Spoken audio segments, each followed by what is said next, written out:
Hi students, SLC Mathematics Chapter 5 Coordinate Geometry Concepts and Definitions இந்த வீடியோவில் பார்க்கலாம். So first வந்து நம்ம 9th படித்த ஃபார்முலாஸ் டிஸ்டன்ஸ் பிட்வீன் 2 பாயிண்ட்ஸ். இப்போ நமக்கு 2 பாயிண்ட் ஏ அண்ட் பி இருக்குது. ஏவோட கோஆர்டினேட் x1, y1, பியோட கோஆர்டினேட் x2, y2. இது ரெண்டுக்கும் இடைப்பட்ட டிஸ்டன்ஸ் கண்டுபிடிக்கிறதுக்கான formula d equal to root of x2 minus x1 whole square plus y2 minus y1 whole square. So அடுத்தது வந்து நம்ம இதுவும் 9th படித்தது mid point of the line segment. இப்போ ஒரு லைனுடைய மிட் பாயிண்ட் கண்டுபிடிக்கிறதுக்கான ஃபார்முலா. இப்போ அந்த லைன் செக்மெண்ட்டுடைய கோஆர்டினேட்ஸ் வந்து a of x1, y1 and b of x2, y2 அப்படின்னா அதனுடைய மிட் பாயிண்ட் எம் கண்டுபிடிக்கிறதுக்கான formula x1 + x2/2, y1 + y2/2. So next நம்ம பார்க்க போகிறது செக்ஷன் ஃபார்முலா. ஸோ இதுவும் நம்ம ஆல்ரெடி 9th படித்தது. ஸோ செக்ஷன் ஃபார்முலாவில் இன்டர்னல் டிவிஷன். இப்போ ஏபிங்கிற ஒரு லைன் செக்மெண்ட்டை பி அப்படின்ற ஒரு பாயிண்ட் வந்து m:n ரேஷியோவில் இன்டர்னலாக பிரிக்குது அப்படின்னா அதனுடைய coordinates கண்டுபிடிக்கிறதுக்கான formula mx2 + nx1/m + n, my2 + ny1/m + n. So அதே போல் எக்ஸ்டர்னல் டிவிஷன், அதாவது ஏபிங்கிற ஒரு லைன் செக்மெண்ட்டை பிங்கிற பாயிண்ட் எக்ஸ்டர்னலாக m:n ரேஷியோவில் டிவைட் பண்ணிச்சு அப்படின்னா அதுக்குரிய formula mx2 - nx1/m - n, my2 - ny1/m - n. So இதெல்லாம் ரீகாலிங்காக. அடுத்தது நம்ம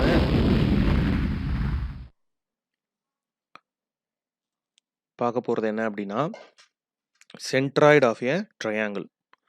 ஸோ ட்ரையாங்கிளினுடைய சென்ட்ராய்டை ஜிங்கிற லெட்டரால் குறிக்கிறோம். ஸோ அந்த ட்ரையாங்கிளினுடைய வெர்டிசஸ் வந்து x1, x2, y1, y2, x1, y1, x2, y2, x3, y3னா அந்த centroid கண்டுபிடிக்கிறதுக்கான formula g = x1 + x2 + x3/3, y1 + y2 + y3/3. So next வந்து area of the triangle. Already நம்ம சின்ன கிளாஸில் area of the triangle a = ½ BH square யூனிட்ஸ்னு படிச்சிருப்போம். 9th வந்து 3 sides கொடுத்துட்டா Heron's formula use பண்ணி root of s × s - a × s - b × s - c square units where s = a + b + c/3 அப்படின்னு சொல்லி நம்ம படிச்சிருக்கோம். ஸோ இப்போ வந்து ட்ரையாங்கிளுடைய ஒரு 3 வெர்டிசஸ் கொடுத்துட்றாங்க அப்படின்னா அதை வச்சுக்கிட்டு எப்படி ஏரியா கண்டுபிடிக்கிறது அப்படின்றதான் நம்ம 10th படிக்க போகிறோம். ஸோ இப்போ இந்த மாதிரி ஒரு ட்ரையாங்கிள் இருக்குது. அதனுடைய வெர்டிசஸ் ஏபிசி, அதனுடைய கோஆர்டினேட்ஸ் வந்து x1, y1, x2, y2, x3, y3. So இதனுடைய ஏரியா கண்டுபிடிக்கிறதுக்கு நம்ம யூஸ் பண்ணக்கூடிய ஃபார்முலா வந்து ½ இன்ட்டு இந்த மாதிரி மேட்ரிக்ஸ் ஃபார்முலா எழுதிட்டு கிராஸ் மல்டிப்ளை பண்ணும். இது வந்து ஷார்ட்கட்டாக நம்ம ஒர்க் அவுட் பண்ணுறதுக்கு போடுறது. ஆக்சுவலான ஃபார்முலா என்னென்னா ½ into x1 y2 + x2 y3 + x3 y1 minus x2 y1 + x3 y2 + x1 y3 square units. So area of triangle கேட்டாவே நம்ம இந்த ஃபார்முலா எழுதுவோம். ஸோ இந்த ஃபார்முலா மறந்துச்சு அப்படின்னா அது எழுதுறதுக்கு என்ன செய்றீங்கன்னா ½ இன்ட்டு ஸ்கொயர் செட் ப்ராக்கெட் போட்டுக்கோங்க. ஸோ உள்ளே இருக்கக்கூடிய ப்ராக்கெட்ஸில் 3 டைம்ஸ் xy + xy + xy அப்படின்னு சொல்லி ரெண்டுலேயும் போட்டுக்கோங்க. இதில் ஃபஸ்ட்டில் எழுதக்கூடிய சஃபிக்ஸ் 1 2 2 3, அடுத்தது 3 மறுபடியும் 1. இப்போ இந்த 1 2 ரிவர்ஸில் போட்டால் 2 1, இந்த 2 3 ரிவர்ஸில் போட்டால் 3 2, இந்த 3 1 ரிவர்ஸில் போட்டால் 1 3. அப்போ நம்ம ஈஸியாக அந்த ஃபார்முலா எழுதிடலாம். ஸோ இதில் வந்து ஏரியா ஆஃப் ட்ரையாங்கிள் கண்டுபிடிக்கணும்னாவே நம்ம கிராஃப் வரையணும். வரைஞ்சிட்டு அந்த வெர்டிசஸை பிளாட் பண்ணிவிட்டு ஆன்டி கிளாக் வைஸ் டைரக்ஷனில் ஆர்டராக வெர்டிசஸை எடுத்துக்கிட்டு அப்புறமா ஏரியா ஆஃப் ட்ரையாங்கிள் கண்டுபிடிக்கணும். ஸோ சப்போஸ் நமக்கு அப்படி எடுக்கலை அப்படின்னா சில டைமில் நமக்கு நெகட்டிவாக ஆன்சர் வரும். அப்படி வந்துச்சுன்னா ஏரியா நெகட்டிவாக இருக்காது. So as the area of triangle can never be negative, we must take the absolute value in case area happens to be negative. ஒரு வேளை நெகட்டிவாக வந்துருச்சு, நம்ம ஆர்டராக எடுக்கல அப்படின்னா அப்போ நம்ம செய்ய வேண்டியது என்ன அப்படின்னா அதை வந்து ஏரியா cannot be நெகட்டிவ்னு பாசிட்டிவாக வச்சுக்கலாம். ஸோ நெக்ஸ்ட்டு வந்து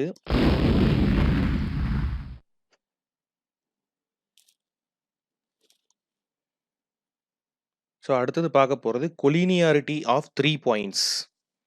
அப்ப கொலினியர் அப்படின்னா என்ன அப்படின்னா, தமிழ்ல ஒரே கோடு அமைவன அப்படின்னு அர்த்தம். ஒரு ஸ்ட்ரெய்ட் லைன் மேலேயே அந்த பாயிண்ட்ஸ் வந்து லை ஆகும். ஸோ, ஒரு ஸ்ட்ரெய்ட் லைன் மேல 3 பாயிண்ட்ஸ் லை ஆகுறதுக்கு நமக்கு என்ன கண்டிஷன் அப்படின்னு பார்த்தோம்னா, அந்த பாயிண்ட்ஸால உருவாகக்கூடிய ட்ரையாங்கிள் இருக்கு இல்லையா? அதனுடைய ஏரியா வந்து 0ன்னு வரணும். அதாவது 3 points A of x1, y1, B of x2, y2 and C of x3, y3 will be collinear if area of triangle ABC equal to 0. அதே போல if area of triangle ABC 0வா இருந்தா, அந்த 3 பாயிண்ட்ஸும் ஸ்ட்ரெய்ட் லைன்ல இருக்கிறதா அர்த்தம். அதனுடைய கான்வெர்ஸ் பார்ட்டும் ட்ரூ தான். So, அதனால நம்ம என்ன சொல்லலாம்னா, கான்வெர்ஸ்னா என்னன்னா, ஒரு விஷயத்த நம்ம எப்படி சொல்றோம்? 3 பாயிண்ட் வந்து கொலினியரா இருந்தா ஏரியா ஆஃப் ட்ரையாங்கிள் 0. அதே போல ரிவர்ஸ்லயும் அது ட்ரூவா இருக்கணும். ஏரியா ஆஃப் ட்ரையாங்கிள் 0வா இருந்துச்சுன்னா, அந்த 3 பாயிண்ட்டையும் நம்ம ஒரு ஸ்ட்ரெய்ட் லைன்ல குறிக்க முடியும் அப்படின்றது தான். ஸோ, அதுதான் 3 distinct points A of x1, y1, B of x2, y2 and C of x3, y3 will be collinear if and only if the area of the triangle ABC equal to 0. அந்த if and only if இது மேக்ஸ்ல நம்ம ரொம்ப முக்கியமான term. அதாவது இதனுடைய converse பார்ட்டும் true தான் அப்படின்றது தான். ஸோ, இப்போ இந்த கொலினியாரிட்டி கண்டுபிடிக்க நம்ம இன்னொரு கண்டிஷன் கூட ஷார்ட்டா யூஸ் பண்ணலாம். ஸோ, இது வந்து நம்ம ஏதாவது ஒரு மெத்தட்ல போட்டா போதும். சப்போஸ் ஃபார்முலாஸ் 1 மார்க்ல இந்த மாரி எங்கேயாவது கேட்குறாங்க அப்படின்னா, நம்ம தெரிஞ்சு வச்சிருக்கணும். அந்த அடிஷனல் கண்டிஷன் என்ன அப்படின்னா, இந்த ஃபார்முலால சப்ஸ்டிட்யூட் பண்ணா போதும். x1 into y2 minus y3 plus x2 into y3 minus y1 plus x3 into y1 minus y2. ஏன்னா ஆல்ரெடி நம்ம ஏரியா ஆஃப் ட்ரையாங்கிள் படிச்சிருக்கோம். ஸோ, அந்த லென்த்தி ஃபார்முலால சப்ஸ்டிட்யூட் பண்ணுறதுக்கு பதிலா இதில் கூட சப்ஸ்டிட்யூட் பண்ணலாம். அல்லது இப்போ இது ஒன்றும் இல்லை. இது x1 into y2 x1 y2 plus இங்கே மைனஸ் x1 y3 வரும். அது அந்த பக்கம் போனால் ப்ளஸ் ஆயிரும். So, x2 plus x2 into y3 left hand side இருக்குது. Plus into minus minus x2 into y1 minus x2 y1 இருக்கும். அது ரைட் ஹேண்ட் சைடு போனால் ப்ளஸ் x2 y1 ஆயிரும். ஸோ, இதே போல் நம்ம இதை எக்ஸ்பேண்ட் பண்ணி நெகட்டிவ் டேர்ம்ஸில் அந்த பக்கம் கொண்டு போயிருக்கோம். அப்போ இது ரெண்டும் ஈக்குவலாக இருக்குது அப்படின்னாவே த பாயிண்ட்ஸ் ஆர் கொலினியர். நெக்ஸ்ட் வந்து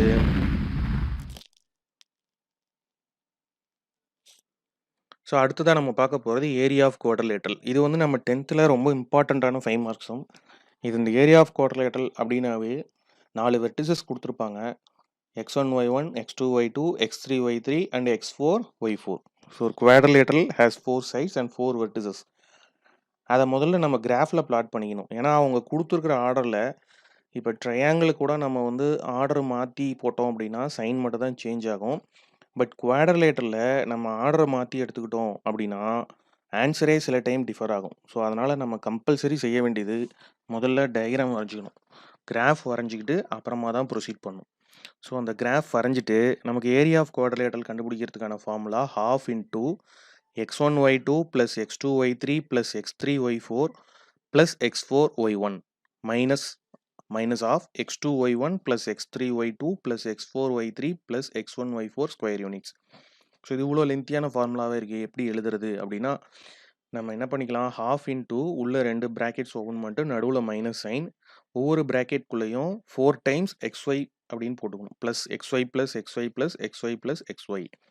இப்போ அதனோட சஃபிக்ஸ் ஆட் பண்ணக்குள்ள ஆர்டர் அப்படியே 1 2 2 3 3 4 அப்புறம் 4க்கு அப்புறம் 1. இதை ரிவர்ஸில் போட்டால் 1 2 மாற்றி போட்டால் 2 1 2 3 மாற்றி போட்டால் 3 2 3 4 மாற்றி போட்டால் 4 3 4 1 மாற்றி போட்டால் 1 4. அவ்வளோதான், நம்ம ஈஸியாக எழுதிடலாம். நம்ம சம் ஒர்க் அவுட் பண்ணக்குள்ள இதில் சப்ஸ்டியூட் பண்ண நமக்கு கொஞ்சம் சிரமமாக இருக்கும். அப்போ அதுக்கு பதிலாக இந்த matrix formula half into x1 y1 x2 y2 x3 y3 x4 y4 x1 y1 இந்த மாதிரி ஃபார்முலா எழுதிட்டு இந்த ஃபார்முலா மெத்தடில் நம்ம கண்டினியூ பண்ணிக்கலாம். ஸோ இதான் ஏரியா ஆஃப் குவாட்ரிலேட்டரல், ரொம்ப முக்கியமான 5 மார்க் இது. ஸோ இந்த ஏரியா ஆஃப் குவாட்ரிலேட்டரல் கண்டுபிடிக்க நம்ம ட்ரையாங்கிளை 2ஆக பிரிக்கிறோம் அப்படின்னா அது ரெண்டுக்கும் காமனான ஏரியா, அதாவது இப்போ இது 2ஆக பிரிச்சிருக்கோம், இந்த ரெண்டையும் ஆட் பண்ணோம்னாலும் நமக்கு ஏரியா ஆஃப் குவாட்ரிலேட்டரல் கிடைச்சிக்கும். இதுவும் எப்பயுமே நெகட்டிவாக இருக்காது. Area of quadrilateral always positive. நம்ம ஆல்ரெடி வந்து லென்த்து பிரெத்து ஏரியா இந்த மாதிரி குவான்டிட்டிஸ் எதுவுமே நெகட்டிவாக வராது, எல்லாமே பாசிட்டிவ் குவான்டிட்டி தான். ஸோ அடுத்ததாக நம்ம பார்க்க போகிறது என்ன அப்படின்னா inclination of a line. So லைனோட இன்க்ளினேஷன் என்னென்னா, the inclination என்னென்னா the angle of inclination of line is angle which the straight line makes with positive direction of the x-axis measured in counter clockwise direction. அதாவது counter கிளாக்வைஸ்னா கடிகார சூத்திரத்துக்கும் ஆப்போசிட்ல. To the part of the line above the x axis the inclination of the line is usually denoted by theta. So inclination of line அப்படின்றது அந்த X ஆக்சிஸோட positive டைரெக்ஷனோட உருவாக்கக்கூடிய அந்த ஆங்கிளை தான் நம்ம தீட்டான்னு சொல்கிறோம். So the inclination of x axis எப்படி இருக்கும் அப்படின்னா அது வந்து பேரலல் டு எக்ஸ் ஆக்சிஸாகவே இருக்கனால அதை நம்ம 0 டிகிரின்னு எடுத்துக்கிறோம். அதே ஒய் ஆக்சிஸோட இன்க்ளினேஷன் பார்த்தீங்கன்னா அப்போ ஆங்கிள் வந்து ரைட் ஆங்கிளாக இருக்கனால நம்ம 90 டிகிரின்னு சொல்லிடுறோம்.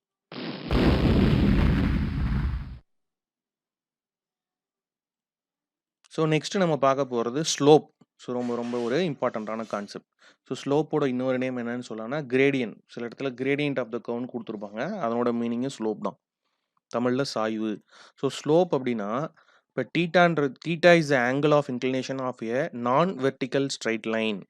ஸோ இந்த கண்டிஷன் பாருங்கள், it is non vertical straight லைனாக இருக்கும், அப்போ தான் நமக்கு அந்த ஸ்லோப் உருவாகும். Then tan theta is called slope or gradient of the line and it is denoted by m. So ஸ்லோப்பை வந்து நம்ம எம் அப்படிங்கிற ஸ்மால் எம் அப்படிங்கிற லெட்டரால் நோட் பண்ணுறோம். Formula to calculate slope when angle is given. Angle கொடுத்துட்டாங்கன்னா m equal to tan theta. So the slope of the straight line is m equal to tan theta. So அதில் நமக்கு என்ன கண்டிஷன்னா இந்த theta என்னவா இருக்கலாம் அப்படின்னா 0 டிகிரியாக இருக்கலாம், 180 டிகிரியாக இருக்கலாம், இன்பிட்வீன் எந்த வேல்யூஸாக வேணா இருக்கலாம். ஆனால் என்னவா இருக்கக்கூடாதுன்னா 90 டிகிரியாக இருக்கக்கூடாது. ஏன் 90 டிகிரியாக இருக்கக்கூடாது? அதனால தான் இந்த இடத்துல நான் வெர்டிக்கல் லைன் அப்படின்ற வார்த்தையை கொடுத்துருக்காங்க. சப்போஸ் 90 டிகிரியாக இருந்தால் என்ன ஆகும் அப்படின்னா நம்ம ட்ரிக்னாமெட்ரிக் டேபிள் ஆல்ரெடி நம்ம 9th படிச்சிருக்கோம். ஸோ அதில் tan 90யோட வேல்யூ பார்க்கல நமக்கு என்னன்னு வந்துடும்னா இன்ஃபினிட்டின்னு வந்துடும். அது ஏன் இன்ஃபினிட்டி அப்படின்னா tan 90 அப்படின்றது sin 90 பை cos 90. ஆக்சுவலாக sin 90 1, cos 90 வந்து என்ன வந்துடும் 0 வந்துடும். ஸோ நம்ம எந்த நம்பரையும் 0வால் டிவைட் பண்ணுறதுங்கிறது மேக்ஸில் வந்து இட் இஸ் நாட் டிஃபைன். அதனால் நம்ம என்ன சொல்லிடலாம், அந்த tan 90யோட value infinity, that is undefined. அதனால் ஆங்கிள் 90 டிகிரி வரக்கூடாது. அதனால தான் நம்ம டிஃபினிஷன்லேயே ஸ்லோப்போட டிஃபினிஷனில் இந்த நான் வெர்டிக்கல் அப்படின்ற வார்த்தை அதுக்காக தான் கொடுத்துருக்காங்க. வெர்டிக்கல்னா இந்த பெர்பெண்டிகுலராக இருக்கிறது. அப்போ பெர்பெண்டிகுலராக இல்லாத மாதிரியான ஸ்ட்ரெயிட் லைனுக்கு தான் நம்ம ஸ்லோப்ஸ் கண்டுபிடிக்க முடியும். ஸோ இதான் இந்த டயக்ராமு. இப்போ 2 பாயிண்ட்ஸ் இருக்குது. இப்போ ஒரு ஸ்ட்ரைட் லைனோட 2 பாயிண்ட் எடுத்துக்கிறோம். ஒன்று x1 y1, இன்னொன்று x2 y2. இப்போ இதில் ஒரு சின்ன இன்க்ரிமெண்ட் எடுத்துக்கிறோம். எப்படின்னா இப்போ இந்த பாயிண்ட் x1னா இந்த பாயிண்ட் x2, அந்த x2லேருந்து x1 சப்ராக்ட் பண்ணால் இந்த ஹரிசாண்டல் கிடைமட்டமாக இருக்கு இல்லையா, அதனோட லென்த் கிடைக்கும். அதே போல் இந்த y2லேருந்து y1 சப்ராக்ட் பண்ணால் அந்த வெர்டிக்கலாக இருக்கக்கூடிய டிஸ்டன்ஸ் செங்குத்து தொலைவு கிடைச்சிக்கும். இப்போ இது ரெண்டுக்கும் இடைப்பட்ட ரேஷியோ தான் நம்ம ஸ்லோப் அப்படின்னு சொல்கிறோம். அதாவது slope எம்ங்கிறது the change in x coordinate and the change to the ratio of change in ratio of change in y coordinate to x coordinate. first y coordinate வரணும். அதான் நம்ம எப்படி சொல்கிறோம், slope m equal to difference in y coordinate, that is y2 minus y1 to difference in x coordinate. இப்போ ரேஷியோனா அதை நம்ம ஃப்ராக்ஷனாக எழுதிக்கலாம். அதுதான் நம்ம slope m equal to difference in y coordinate by difference in x coordinate அப்படின்னு எழுதியிருக்கோம். So இதனோட formula என்ன அப்படின்னா m equal to y2 minus y1 divided by x2 minus x1. So next அடுத்ததாக நம்ம பார்க்க போகிறது என்ன அப்படின்னா இப்போ இந்த ஸ்லோப் இருக்கு இல்லையா, அதில் ஆங்கிள் வந்து m equal to tan தீட்டான்னு படித்தோம். சப்போஸ் தீட்டா 0வாக இருந்துச்சு அப்படின்னா அந்த லைன் எப்படி இருக்குன்னா it will be parallel to positive direction of x axis. So x ஆக்சிஸ்க்கு பேரலாக இருக்கும், இந்த மாதிரி இருக்கும். அப்போ வந்து நம்ம தீட்டா என்ன 0. சப்போஸ் அந்த தீட்டா வந்து 0க்கும் 90க்கும் இடையில இருந்துச்சு அப்படின்னா the line has positive slope. அது கண்டிப்பாக ஸ்லோப் ப்ளஸில் தான் இருக்கும், 0 to 90ல் வரக்குள்ள. அது வந்து லெஃப்ட் டு ரைட் இன்க்ரீஸ் ஆகும், டயக்ராமில் இந்த மாதிரி இருக்கும். ஸோ இப்போ இதனுடைய ஆங்கிள் வந்து 0 to 90 லை ஆகும். சப்போஸ் அது 90 to 180, அதாவது முன்னே நம்ம பார்த்தது அக்யூட் ஆங்கிள், இப்போ வந்து சப்போஸ் அப்டியூஸ் ஆங்கிளாக இருந்துச்சு அப்படின்னா அந்த லைனுக்கு கண்டிப்பாக நெகட்டிவ் ஸ்லோப் தான் இருக்கும். அது வந்து லெஃப்ட் டு ரைட் ஃபால் ஆகும். ஸோ இந்த ஆங்கிள் மோர் தென் 90 இருக்கும். அப்போ இது அப்டியூஸ் ஆங்கிள் வந்துச்சுன்னா இந்த மாதிரி இருக்கும். அப்போ ஸ்லோப் நெகட்டிவ். அப்போ வந்து 0வாக இருந்தால் it's parallel to x axis. Suppose acute ஆங்கிளாக இருந்துச்சு அப்படின்னா பாசிட்டிவ் ஸ்லோப்பாக இருக்கும். அப்டியூஸ் ஆங்கிளாக இருந்தால் நெகட்டிவ் ஸ்லோப்பாக இருக்கும். ஸோ இந்த மாதிரி விஷயம்லாம் நமக்கு 1 மார்க்கில் கேட்பாங்க. அடுத்தது வந்து சப்போஸ் ஈக்குவல் டு 180 ஸ்ட்ரெயிட் ஆங்கிளாக இருந்துச்சுன்னா the line is parallel to negative direction of x axis. 0 டிகிரியாக இருந்தால் பாசிட்டிவ் சொன்னோம், 180 இருந்தால் negative direction of x axis. So அடுத்தது சப்போஸ் 90 இருந்தால் தான் ஸ்லோப் அன்டிஃபைன். ஏன்னா tan 90யோட வேல்யூ இன்ஃபினிட்டி. ஸோ அப்போ நம்ம ஸ்லோப் என்னன்னு சொல்ல முடியாது, இன்ஃபினிட்டின்னு எழுதிடணும் அல்லது அன்டிஃபைன் அப்படின்னு எழுதணும். ஸோ அடுத்ததாக நம்ம பார்க்க போகிற கான்செப்ட் என்ன அப்படின்னா slopes of the parallel lines. இப்போ 2 லைன் ஒன்றுக்கு ஒன்று பேரலாக இருக்குது. ஸோ parallel லைன்ஸ்க்கு நம்ம ரயில்வே ட்ராக்கு இதெல்லாம் ஒரு எக்ஸாம்பிள். ஸோ இப்போ 2 நான் வெர்டிக்கல் லைன்ஸ் வந்து எப்போ பேரலல்னு சொல்லுவோம்னா if and only if the slopes are equal. அந்த ஈஃப் அண்ட் ஒன்லி இஃப் அப்படின்னா converse is also true. Suppose slopes ஈக்குவலாக இருந்துச்சுன்னா அந்த 2 லைனும் கண்டிப்பாக பேரலல் லைனாக தான் இருந்திருக்கணும். ஸோ அதான் நம்ம என்ன சொல்கிறோன்னா condition M1 equal to M2. அப்போ நமக்கு கொஷின் எப்படி கொடுப்பாங்கன்னா இப்போ 2 லைன்ஸ் கொடுத்துட்டு அதனோட பேரலா இல்லையான்னு கேட்பாங்க. நம்ம என்ன பண்ணலாம், ஸ்லோப்பை கண்டுபிடிச்சிட்டு அது ஈக்குவலாக இருந்தால் பேரலல் அப்படின்னு சொல்லிடலாம். ஸோ நான் வெர்டிக்கல் பேரலல் லைன்ஸுக்கு கண்டிப்பாக ஈக்குவல் ஸ்லோப்ஸ் இருக்கும். Non vertical lines are parallel if and only if their slopes are equal. So இந்த condition if and only if நம்ம கண்டிப்பாக புரிஞ்சுக்கணும். ஸோ அடுத்தது பெர்பெண்டிகுலர் லைன்ஸ் அப்படின்னா என்ன, பெர்பெண்டிகுலர்னா ஆங்கிள் ரைட் ஆங்கிளாக இருக்கும், 90 டிகிரி இருக்கும். So, but two non-vertical lines with slopes M1 and M2 are perpendicular if and only if M1 M2 equal to -1. So இதில் இந்த டிஃபினேஷனில் பார்த்தோம்னா நம்ம அந்த நான் வெர்டிக்கல் அப்படிங்கிற வார்த்தையை புரிஞ்சுக்கணும். ஸோ வெர்டிக்கலாக இருந்தால் அந்த கண்டிஷன் ஒத்து வராது. 2 லைன் நான் வெர்டிக்கல் லைன்ஸாக இருந்துச்சுன்னா எப்போ M1 M2 அந்த லைன்ஸை வந்து நம்ம எப்போ பெர்பெண்டிகுலர்னு சொல்லுவோம்னா product of the slopes that is M1 into M2 ரெண்டையும் மல்டிப்ளை பண்ணக்கூடிய வேல்யூ நமக்கு -1 வரணும். ஒருவேளை அதே போல் M1 M2 -1 வந்துருச்சு அப்படின்னா அது என்னவா இருக்கும், பெர்பெண்டிகுலர் லைன்ஸாக இருக்கணும். ஆனால் அது நான் வெர்டிக்கலாக இருக்கணும், அதுதான் அந்த கண்டிஷன். ஸோ பெர்பெண்டிகுலருக்குரிய condition M1 into M2 equal to -1. So இப்போ லெட் L1 L2ன்னு 2 லைன்ஸ் இருக்குது. இது வந்து வித் வெல் டிஃபைன்டு ஸ்லோப்ஸாக இருக்கணும், அதான் முக்கியம். இப்போ ஏன் அந்த வெல் டிஃபைன் வார்த்தை கொடுத்துருக்காங்கன்னா இப்போ நம்ம x axis and y axis எடுத்துக்கிட்டோம்னா அது ரெண்டுக்கும் இடையில 90 டிகிரி இருக்கும். எக்ஸ் ஆக்சிஸோட ஸ்லோப் 0, பட் ஒய் ஆக்சிஸோட ஸ்லோப் எவ்வளோ M, நம்ம 90 டிகிரினா ஆங்கிள் வந்து என்ன போட்டுருவோம், 90 tan 90 ஈக்குவல் டு இன்ஃபினிட்டின்னு எழுதிரும். ஸோ அப்போ அது வந்து டிஃபைன்டு கிடையாது. அப்போ வெல் டிஃபைன்டு ஸ்லோப்ஸ் இருக்கணும். இருந்துச்சுன்னா L1 is parallel to L2 if and only if M1 equal to M2. அதாவது அதனோட மீனிங் என்னன்னா லைன்ஸ் பேரலாக இருந்தால் ஸ்லோப்ஸ் ஈக்குவல், ஸ்லோப்ஸ் ஈக்குவலாக இருந்தால் லைன் பேரலல். அதே போல் L1 எப்போ பெர்பெண்டிகுலர்னு சொல்லுவோம்னா M1 M2 -1 வரணும். M1 M2ஓட ப்ராடக்ட் -1 வந்துச்சுனாவே அது பெர்பெண்டிகுலராக இருக்கும். எப்போனா அதுக்கு வெல் டிஃபைன் ஸ்லோப்ஸ் இருக்கணும். So the straight line x and y axis are perpendicular to each other is this condition true அப்படின்னு சொல்லி நம்ம புக்கில் ஒரு கொஷின் கொடுத்துருப்பாங்க. இதை நம்ம கவனிக்க வேண்டிய விஷயம். ஏன்னா இப்போ எக்ஸ் ஆக்சிஸும் ஒய் ஆக்சிஸும் பெர்பெண்டிகுலராக இருக்கிறனால அதனுடைய ப்ராடக்ட் ஆஃப் ஸ்லோப்ஸ் -1 வருதானா கிடையாது. எக்ஸ் ஆக்சிஸோட ஸ்லோப் 0, ஒய் ஆக்சிஸோட slope infinity. So 0 into infinity அது வந்து மேக்ஸில் இந்த மாதிரி வரதை இன்டிட்டர்மினேட் ஃபார்ம்ஸ், அதாவது தேரப்பெறாத வடிவம் அப்படின்னு சொல்லுவோம். அப்போ இது வந்து ட்ரூ கிடையாது, இட் இஸ் ஃபால்ஸ். அதனால தான் நமக்கு டிஃபினேஷனில் என்ன சொல்லியிருந்தாங்க அப்படின்னா அதுக்கு வந்து ஸ்லோப்ஸ் வந்து எப்படி இருக்கும்னா வெல் டிஃபைன்டாக இருக்கணும், லைன்ஸ் வந்து நான் வெர்டிக்கல் லைன்ஸாக இருக்கணும் அப்படின்ற வார்த்தையை அதுக்காக தான் நமக்கு ஸ்ட்ரெஸ் பண்ணி சொன்னாங்க. அடுத்தது வந்து if the slopes of both the pairs of opposite sides are equal then the quadrilateral is parallelogram. இப்போ நமக்கு ஒரு கொஷின் எப்படி கொடுப்பாங்கன்னா show that the vertices forms a parallelogram அப்படின்னு கொடுத்துருவாங்க. ஒரு குவாட்ரிலேட்டருடைய 4 வெர்டிசஸ் கொடுத்துட்டு அது பேரலோகிராம்னு ப்ரூவ் பண்ண சொல்லுவாங்க. பேரலோகிராமோட கண்டிஷன் என்ன, ஆப்போசிட் சைட்ஸ் ஆர் ஈக்குவல். அது மட்டும் இல்லாமல் பேரலாகவும் இருக்கும். அப்போ பேரலாக இருக்கணும்னா நம்ம என்ன கண்டிஷன் படிச்சிருக்கோம், ஸ்லோப்ஸ் ஈக்குவலாக இருக்கணும்னு படிச்சிருக்கோம். இப்போ ஏபிசிடின்னு ஒரு பேரலோகிராம் எடுத்துக்கிறோன்னா ஏபியோட ஸ்லோப்பும் சிடியோட ஸ்லோப்பும் ஈக்குவலாக இருக்கணும், பிசியோட ஸ்லோப்பும் ஏடியோட ஸ்லோப்பும் ஈக்குவலாக இருக்கணும். இதை ப்ரூவ் பண்ணிட்டா அது ஒரு பேரலோகிராம்னு சொல்லிடுவோம். சப்போஸ் ரோம்பஸ்லாம் கேட்டாங்கன்னா நல்லா மைண்டில் ஞாபகம் வச்சுக்கோங்க, நம்ம ரோம்பஸ்க்கு all sides are equal, opposite sides are parallel. அப்போ ஆப்போசிட் சைடோட ஸ்லோப்ஸ் ஈக்குவலாக இருக்கும். அப்போ அதை மட்டும் சொன்னால் அது பேரலோகிராமா ரோம்பஸான்னு ஒரு கன்ஃபியூஷன் வரும். அப்போ ரோம்பஸ்க்கு அடிஷனலாக நம்ம என்ன பண்ணணும்னா diagonals of rhombus cut each other at right angle.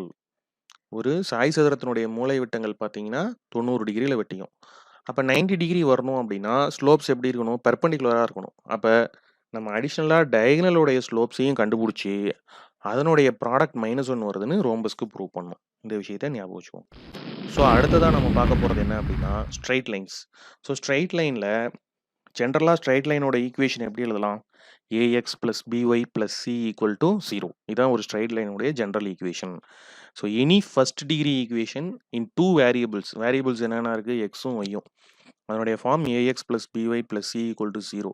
இந்த ஏபிசி எல்லாம் constants and at least one of AB is non zero. ஏன்னா எல்லாமே 0 ஆயிடுச்சுன்னா நமக்கு அந்த இடத்துல ஸ்ட்ரெய்ட் லைனே வராது. ஸோ ஏபியில் ஏதாவது ஒன்றாவது வேல்யூ இருக்கணும். அதுதான் நம்ம straight line in XY plane, Cartesian பிளேனில் ஒரு ஸ்ட்ரெய்ட் லைனுடைய ஜெனரல் ஈக்குவேஷன் இதான்.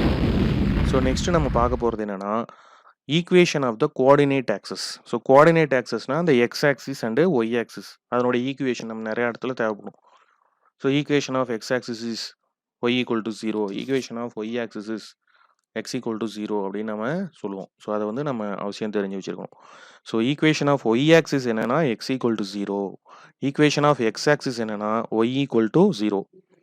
அதே போல equation of straight line parallel to x axis, x axis பேரலா இருக்கிறத நம்ம எப்படி சொல்லலாம்னா y = b. அந்த bன்ற கான்ஸ்டன்ட் என்ன அப்படின்னா அந்த நம்ம ஆக்சிஸ்ல பிளாட் பண்ணக்கூடிய பாயிண்ட்ஸ்.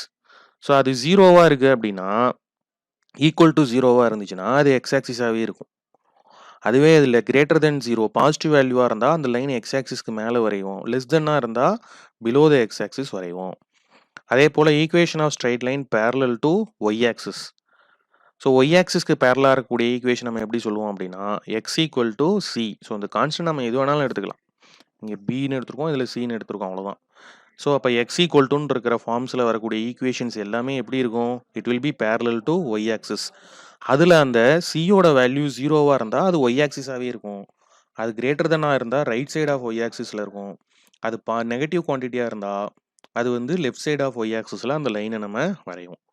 ஸோ இதில் நம்ம அவசியம் ஞாபகம் வச்சுக்க வேண்டிய விஷயம், equation of x axis is y = 0, equation of y axis is x equation of y axis is x = 0, equation of x axis is y = 0. அதே parallel to x ஆக்சிஸ்னா y =ங்கிற ஃபார்மில் வரணும். parallel to y ஆக்சிஸ்னா x =ன்னு வரணும். So அடுத்தது நம்ம பார்க்க போகிற விஷயம் ஸ்லோப் இன்டர்செப்ட் ஃபார்ம். ஸோ லைனுக்கு நம்ம ஒரு 4 ஃபார்ம் பார்க்க போகிறோம். அதில் ஃபர்ஸ்ட் ஒன் வந்து அந்த ஸ்லோப் இன்டர்செப்ட் ஃபார்ம். என்னோட ஈக்குவேஷன் என்ன அப்படின்னா y = mx + c. இதில் அந்த ஸ்லோப் m வந்து ஸ்லோப்புன்னு சொல்கிறோம், அந்த சிங்கிறத ஒய் இன்டர்செப்ட் அப்படின்னு சொல்கிறோம். ஸோ 2 மார்க்ஸில் find the slope and y இன்டர்செப்ட்னு கொடுப்பாங்க. ஸோ இந்த ஃபார்மில் நம்ம லைனை கன்வெர்ட் பண்ணிவிட்டு அதை அப்படியே எடுத்து எழுதிடலாம். ஸ்லோப் m, ஒய் இன்டர்செப்ட் வந்து c அப்படின்ட்டு. ஸோ ஒருவேளை ஒரு லைனோட ஸ்லோப் வந்து m, ஆனால் நம்ம ஒய் இன்டர்செப்ட் இருக்கக்குள்ள லைனோட ஈக்குவேஷன் படிக்கிறோம். எக்ஸ் இன்டர்செப்டாக இருந்தால் அதனோட எக்ஸ் இன்டர்செப்டை சப்போஸ் டின்னு எடுத்துக்கிறோம் அப்படின்னா அப்போ அந்த ஈக்குவேஷன் என்னன்னா y = m × x - d. So இதில் நம்ம சம்ஸ் எதுவும் பார்க்க மாட்டோம். ஸோ இதை யூஸ் பண்ணி ஏதாவது கிரியேட்டிவ் கொஷின்ஸ் கூட கேட்கலாம். நம்ம படிக்கிறது பூராமே ஒய் இன்டர்செப்டில் தான் சம்ஸ் படிக்கிறோம். சப்போஸ் எக்ஸ் இன்டர்செப்ட் வந்துச்சுன்னா அந்த லைன் ஈக்குவேஷன் கேட்டால் it is y = m × x - d. அதே வந்து சப்போஸ் ஆரிஜின் வழியாக ஒரு லைன் பாஸ் ஆகுதுன்னா அதுக்கு ஒய் இன்டர்செப்ட் இருக்காது. அப்போ நம்ம என்ன எழுதலாம்னா ஒய் = mx. அதான் அந்த லைனோட ஈக்குவேஷன். ஸோ இதெல்லாம் 1 மார்க்ஸில் கேட்கலாம். ஸோ அடுத்தது இப்போ ஒரு பாயிண்ட் x, y அப்படின்னு நம்ம கிராஃபில் குறிக்கிறோம் அப்படின்னா அந்த எக்ஸை வந்து அப்சிஸே அப்படின்னு சொல்கிறோம், அந்த ஒய்யை வந்து ஆர்டினேட்னு சொல்கிறோம். இது நம்ம 9th படிச்சிருக்கோம். ஏன்னா நமக்கு அப்ளிகேஷன் கொஷினில் கோஆர்டினேட் கொடுக்கக்குள்ள அதனோட அப்சிஸே அப்படின்னு கொடுத்துருவாங்க. அப்போ அதை நம்ம என்னென்னு எடுத்துக்கணும்? எக்ஸ் கோஆர்டினேட்னு எடுத்துக்கணும். அதே ஆர்டினேட்டுன்னு கொடுத்தா ஒய் கோஆர்டினேட்னு எடுத்துக்கணும். ஸோ இப்போ இன்னொரு ஃபார்முலா ஒன்று, இம்பார்ட்டன்ட் ஃபார்முலா, இது ஒரு சம்மில் அப்ளை ஆகும். ஒரு செல்சியஸ் டு ஃபாரன்ஹீட், நம்ம ஃபஸ்ட்டு சாப்டர்லேயே இது ஒரு இடத்துல படிச்சிருப்போம். செல்சியஸ் டு ஃபாரன்ஹீட்டாக மாற்றுறதுக்குன்னா அதுக்குரிய ஈக்குவேஷன் என்னன்னா F = 9/5C + 32. ஸோ இது வந்து ஒரு ஸ்ட்ரைட் லைனை குறிக்கிறது தான். ஸோ இப்போ லைனுடைய 4 ஃபார்ம். ஸோ ஃபஸ்ட்டு வந்து ஸ்லோப் இன்டர்செப்ட் ஃபார்ம். இப்போ நம்ம படித்தது என்னென்னா y = mx + c. ஸோ இந்த 4 ஃபார்மும் நம்ம நல்லா தெரிஞ்சு வச்சுக்கணும். அடுத்தது வந்து பாயிண்ட் ஸ்லோப் ஃபார்ம். ஒரு பாயிண்ட்டும் ஸ்லோப் எம்மும் கொடுத்துருப்பாங்க. Point x1, y1, slope m. அப்போ நமக்கு ஈக்குவேஷன் என்னென்னா y - y1 = m × x - x1. அடுத்தது வந்து 2 பாயிண்ட் ஃபார்ம். ஸோ 2 பாயிண்ட் ஃபார்மில் 2 பாயிண்ட்ஸ் மட்டும் கொடுத்துட்டு ஈக்குவேஷன் ஆஃப் லைன் கேட்டால் அதுக்குரிய formula y minus y1 by y2 minus y1 equal to x minus x1 by x2 minus x1. அதே intercept formula என்ன அப்படின்னா x intercept a y intercept b கொடுத்துட்டாங்கன்னா x by a plus y by b equal to 1. So இது நாளையும் use பண்ணி நமக்கு நிறையா sums நம்ம work out பண்ணுவோம். ஸோ அடுத்தது வந்து ஸ்ட்ரைட் லைன். ஸோ ஸ்ட்ரைட் லைனோட ஜென்ரல் ஃபார்ம் என்ன அப்படின்னா it is ax plus by plus c equal to 0. இப்போ இந்த ஸ்ட்ரைட் லைனுக்குரிய பேரலாக இருக்கக்கூடிய லைன் கேட்டாங்கன்னா நம்ம என்ன பண்ணோம், ஃபஸ்ட்டு எக்ஸ் அண்ட் ஒய் பார்ட்டை அப்படியே எழுதிக்கிட்டு கான்ஸ்டண்ட்டை மட்டும் மாற்றிக்கணும். ஸோ அந்த கான்ஸ்டண்ட்டை கேன்னு மாற்றிருக்கும். அதுவே பெர்பெண்டிகுலர் லைன் கேட்டாங்கன்னா இதில் நம்ம 3 சேஞ்சஸ் செய்யணும். என்னென்ன சேஞ்சஸ்னால், அதாவது எக்ஸ் கோஆர்டினேட்டை தூக்கி ஒய்க்கும் ஒய் கோஆர்டினேட்டை தூக்கி எக்ஸுக்கும் போட்டுக்கணும். அதாவது ஏஎக்ஸ் ப்ளஸ் பிஒய்ன்னு இருக்குது. ஏ வந்து இப்போ எங்கே போயிடுச்சு, ஒய்யோடையும் பி வந்து எக்ஸோடையும் வந்துருச்சு. சைன் சேஞ்ச் பண்ணும். இங்கே ப்ளஸ் இருக்கனால மைனஸ். சப்போஸ் மைனஸ் இருந்தால் ப்ளஸ், அது ரெண்டாவது சேஞ்ச். மூணாவது சேஞ்ச் கான்ஸ்டண்ட்டாக மாற்றணும். ஸோ இந்த கான்ஸ்டன்ட் மாற்றக்குள்ள நம்ம என்னன்னு போட்டால் போதும், ப்ளஸ் கே, அங்கே என்ன சைன் இருந்தாலும் சரி ப்ளஸ் கேன்னு போட்டுக்கிட்டால் போதும். ஸோ இதான் பர்பெண்டிகுலர் லைன் எழுதுறதுக்கான கண்டிஷன். ஸோ இப்போ ரெண்டு லைன்ஸை வந்து இப்போ இந்த பெர்பெண்டிகுலர் பேரலல் இதை நம்ம கண்டுபிடிக்கிறதுக்கு இப்போ நம்ம கொடுத்துருக்கிற லைன்ஸ் வந்து a1x plus b1y plus c1 equal to 0. இன்னொரு லைன் வந்து a2x plus b2y plus c2 equal to 0. நம்ம என்ன செய்வோம், ஸ்லோப் கண்டுபிடிச்சி அந்த ஸ்லோப்ஸ் வந்து ஈக்குவலாக இருந்தால் பேரலல், அந்த ஸ்லோப்ஸோடைய product m1 into m2 minus 1 வந்தால் பெர்பெண்டிகுலர்னு சொல்லுவோம். அது இல்லாமல் இது ஒரு ஆல்டர் ஃபார்முலா, அவ்வளோதான். எப்போ பேரலல் அப்படின்னு சொல்லுவோம்னா அந்த a1 பை a2வும் b1 பை b2வும் ஈக்குவலாக இருந்தால். இப்போ ஈக்குவலாக இருந்தால் இதை கிராஸ் மல்டிப்ளை பண்ணால் என்ன ஆகும், a1 இன்ட்டு b2 ஆயிரும், இது வந்து b1 இன்ட்டு a2 ஆயிரும். ஸோ அது இந்த பக்கம் கொண்டு வந்தால் மைனஸ் ஆயிரும். அப்போ அந்த கண்டிஷன் என்ன, a1 b2 minus a2 b1 equal to 0. So இதெல்லாம் 1 மார்க்கில் கொடுத்தாங்கன்னா நம்ம யோசிக்கக்கூடாது. ஸோ இதெல்லாம் நம்ம படித்து வச்சுருந்தோம்னா தான் எழுத முடியும்.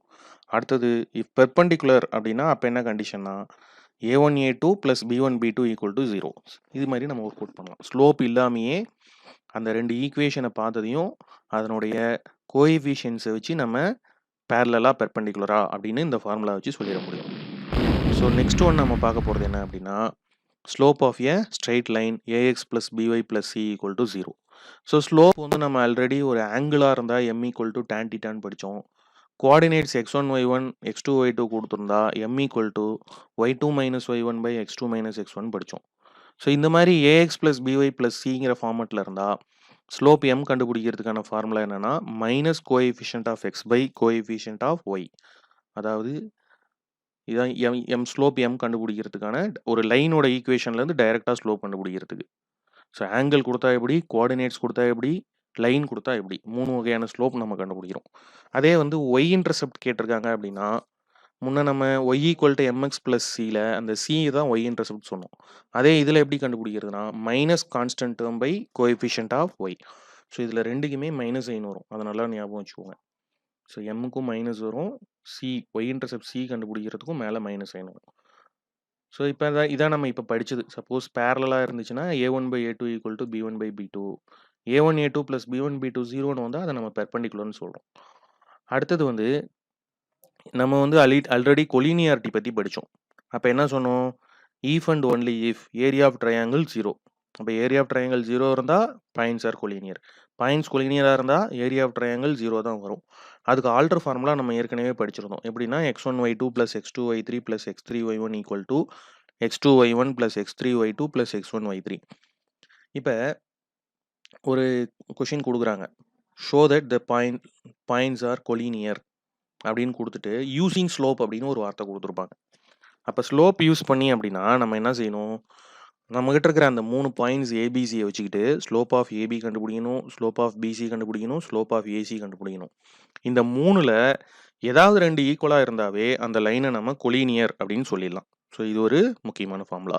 So using slope show that the points are கொலினியர்னு கொடுத்தா இதில் இருக்கக்கூடிய செகண்ட் சப்டிவிஷன் அந்த ஃபார்முலா தான் நம்ம அப்ளை பண்ணணும். மேலே இருக்க ஃபார்முலா அப்ளை பண்ணக்கூடாது. எதுவுமே கொடுக்கல அப்படின்னா நம்ம எந்த மாதிரி மெத்தடில் வேணாலும் போடலாம். ஸோ இப்போ நம்ம படித்ததை அப்படியே கொஞ்சம் ரீகால் பண்ணிக்கலாம். லைனோட ஜென்ரல் ஈக்குவேஷன் என்னென்னா ax plus by plus c equal to 0. Point slope formula அதனோட equation y minus y one equal to m into x minus x1. Slope intercept formula y equal to mx plus c. 2 point formula y minus y one by y two minus y one equal to x minus x1 by x2 minus x1. intercept formula x by a plus y by b equal to 1. The equation of line parallel to y axis is x equal to c. The equation of line parallel to x axis is y equal to b.